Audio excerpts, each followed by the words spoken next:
Hermeellaan sababa Abrash irraa kan ka'e dhukkubsatte jechuudha.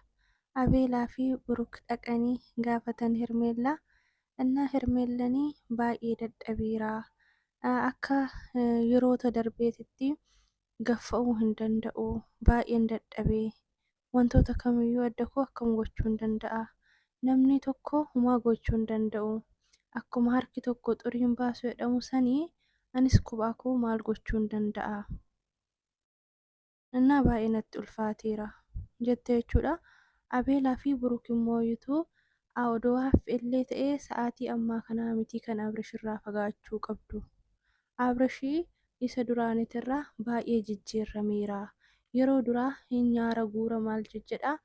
Amma garuu ija jaalalaatiin wantoota baay'ee nama dhageessin jedhee yeroo si gorsu yeroo baay'ee jira. Kanaafummoo yituu wantoonni kun hunduu kan raawwatame sobaa akka atii fi Abrash adda fagaattan yookaan adda baataniif kan taasifamedha.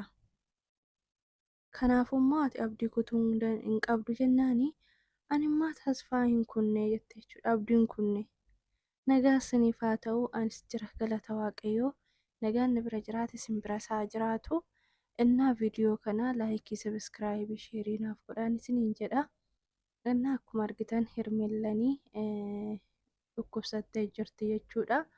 Innaa wanti ishee dhukkubsee jaalalaa jechuudha.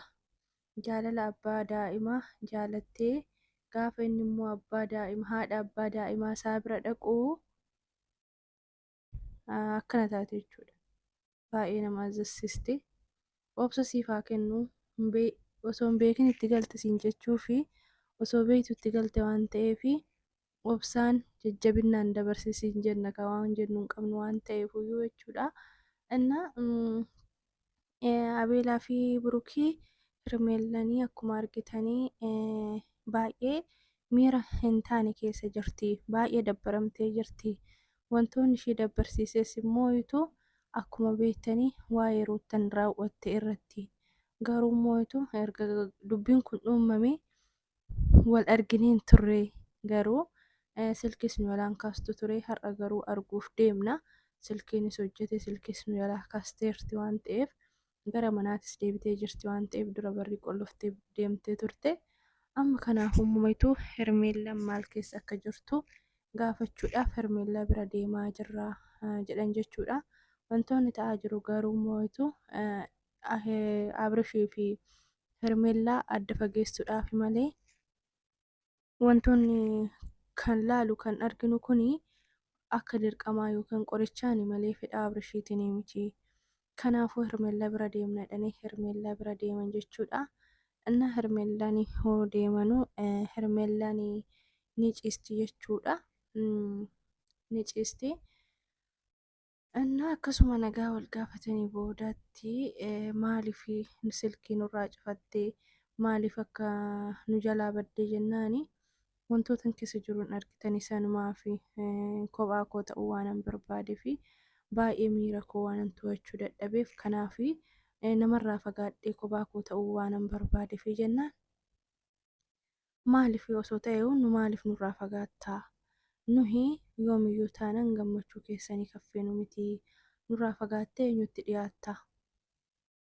Maaliif osoo nu wanta akkanaa keessa jiraannu ta'e nu gaafachuudhaaf hangam akka dhiphattu ofirratti ilaaluu qabda ture.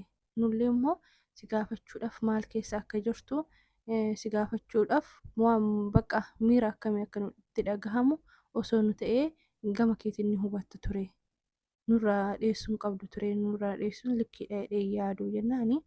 Amma sirriidha akka yaaddoftanii anis immoo hiriyoota gaarii kanan qabu sinirraa fagaachuu yaadee osoo hin taane wantoonni tokko tokko miira keessa waan na galcheef kophaa koo filadhee waan kophaa koo ta'uu barbaadeef malee waan biraaf miti jetteen jechuudha. Innaa maaltu akka si dabbaree fi maaltu akka kophummaa si filachiise illee maali jennee si gaafachuu hin dandeenyu. Maaliif ni beekna waan ta'eef garuu immoo wantoota ta'e kanatti harka kee kennachuu yookaan immoo duubatti deebi'uu hin qabdu. Wantoonni argite akka fedhii osoo hin taane akka dirqiiti. Madaaniti qorichaan waan ta'eef kuni fedha isaa osoo ta'e akkasii. garuu moo'itu Abrishii sababa daa'imaatiin ashannafamuu danda'a, mo'amuu danda'a. Kanaafuu ati bakka kanatti xankaaraa ta'uu qabda. Kana durallee waan baay'ee siin jedhamee waan baay'ee nuun jedhamee miti. Immoo sa'aatii kanatti sa'aatiin Abrish barbaachistu.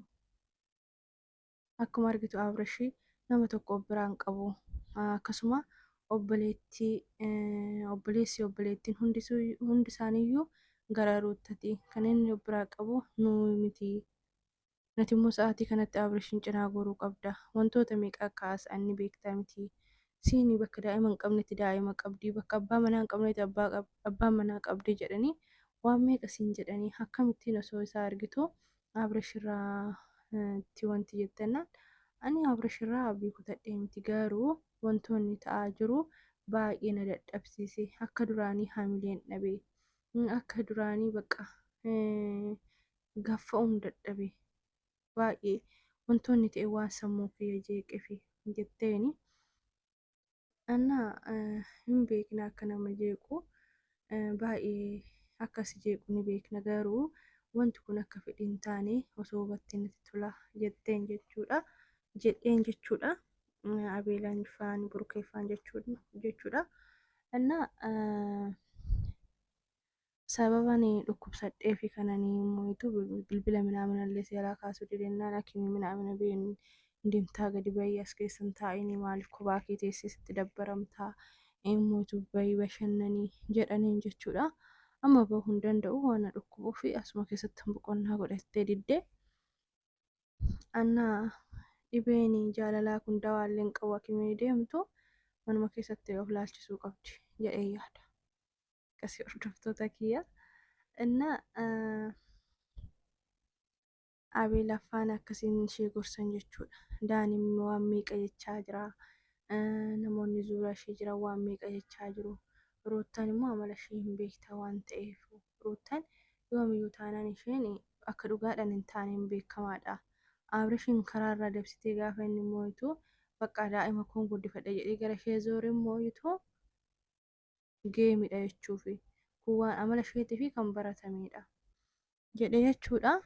Annaa Hermeellaan macarrashaa abdiin kutanne garuu waan hundi humna kootii olii waan ta'eef jettee Abrish irraa fagaatiin jennaan jechuudha. Annaa kaleessa Ruuttaa argitee miti, Ruuttaa maal sitti agarsiiftee jennaani. Annaa footoo lama sadeen akkanatti agarsiistee turte. Ani immoo baay'ee waan arrifadhee fi homaa hin jenne. jetteen maas footoo akkamitti agarsiistena footoo uffataati moo jedheen lakki kan uffata osoo hin taane kan uffata ofirraa hin qabu jette. Akkamitti kan uffata ofirraa hin qabne footoo kaasti garuu Ruuttaa hara hin dabbara dhugaa rabbii abbaa manaa waan taane abbaa barbaade waan taane daa'ima ofiitu daa'ima xiqqooyyuu footoon kaasan qullaa nama dabbara garuu inni ilaalaa jira annaan lakki ilaaluu jechuun uffatee jira. Viidiyoo minaaminnis hin jiran waa'ee kee kanaa seenaan jettee garuu immoo itoo viidiyichaan an argina jette jechuudha. Innaa viidiyoon har'aa akkana fakkaata jechuudha. Hanga viidiyoo biraatti walitti deemnutti nagaan naaf tura. Baay'ee.